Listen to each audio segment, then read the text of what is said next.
Alright, in order to perform a rolling upgrade, we need to have a couple of instances, and I'm going to start them locally on my machine. They're all going to run on 3 separate ports so that they work fine next to each other. And once the individual CockroachDB services have been started, I need to initialize the cluster first, so that basically 3 individual services turn into a CockroachDB cluster. And that's what we can see now in the UI, that you have 3 nodes, or basically a cluster consisting of 3 nodes up and running.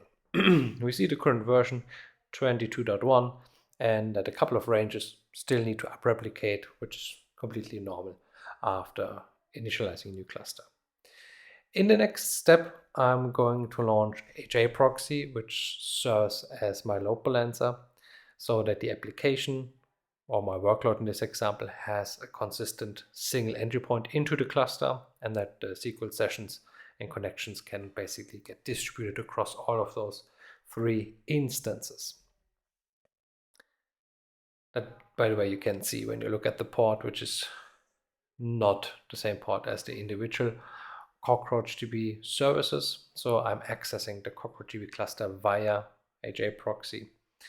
And what I just did was to initialize the workload I'm going to run, which is called Mover, which is a, let's say, dummy scooter rental service that we have built. And in the first instance, the init command is going to set up the database, set up the tables, and all the structure the workload needs in order to run. And in the next step, then I'm going to actually run the workload. And we will see throughout the demo that the workload just keeps on running while we're actually performing the rolling upgrade. All right, here you go. Workload is up and running. And now we can actually move on to the actual process of performing the rolling upgrade.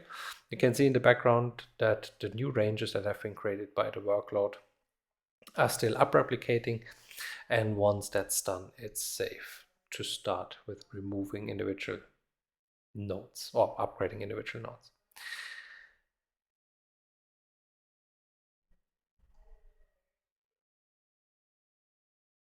All right, a quick overview. You can see that all the 3 nodes are running 22.1.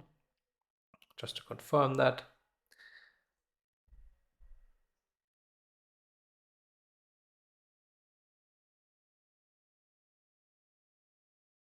And then we basically go ahead and drain an individual node, or basically the first node.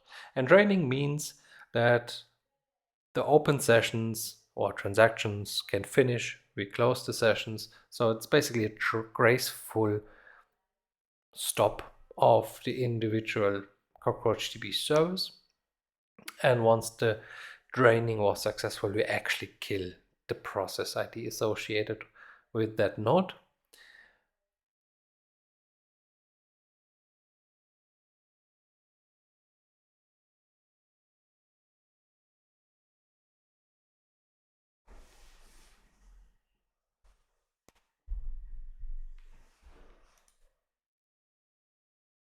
You can also see in the background that the node has switched from live to draining.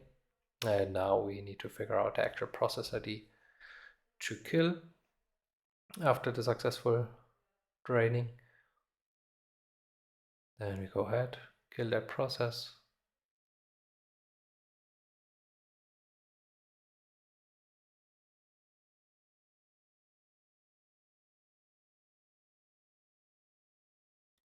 And then we are ready to actually just restart the service. The only difference that we use the new binary. So all you have to do is to point to the start command, no matter if you're doing manually or pointing to, or using systemd, is just swap out the binary underneath, restart the service on your machine, and then we perform a couple of tests to see if the local node is fine. And you can see it responds to SQL queries already, and it's already running on the new version. While you see it on the lower right hand corner, the workload keeps on running. And from this point on, the process just repeats n number of times, depending on the number of nodes you have in the system. Quick look in the UI shows you that the system recognized that there's a rolling upgrade process taking place, because it obviously recognizes the different versions running in parallel inside the cluster, which would be to expect it. And then we simply move on to the next node.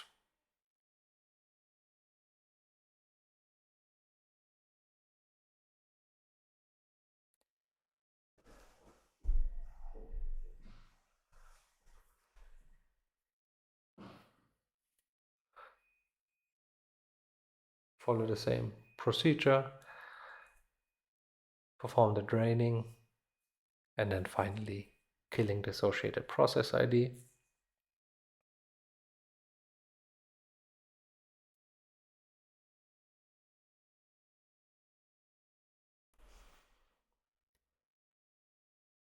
Just double checking that's the right one.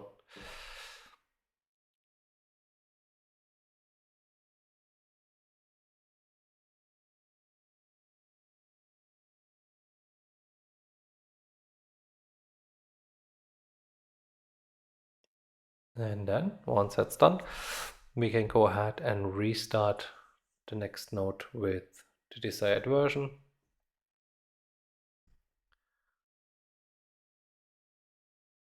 Perform again a couple of checks to see if the instance is healthy already after being restarted. And now we already have 2 nodes running on the new version. Our workload keeps on running. It's not really bothered about the rolling upgrades that's happening. And then last but not least, we drain the third and last node in our example.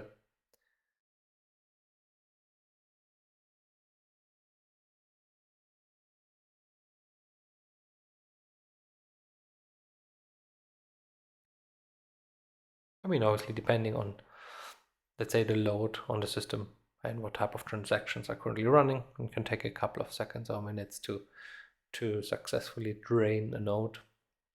Here we go.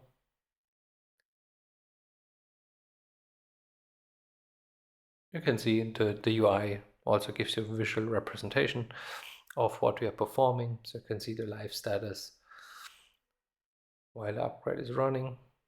And then we need to figure out the final pit.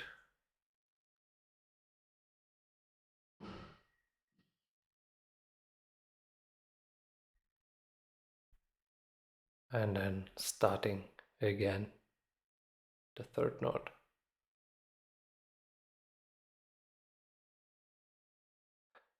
And then again we perform the same checks and verify that now all the 3 nodes are running on the new version.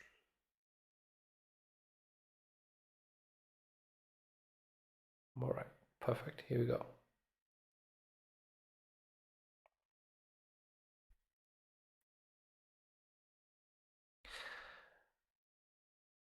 There's one last thing to do, which is obviously we can double check the UI that everything is fine, cluster is healthy, no under replicated ranges, etc.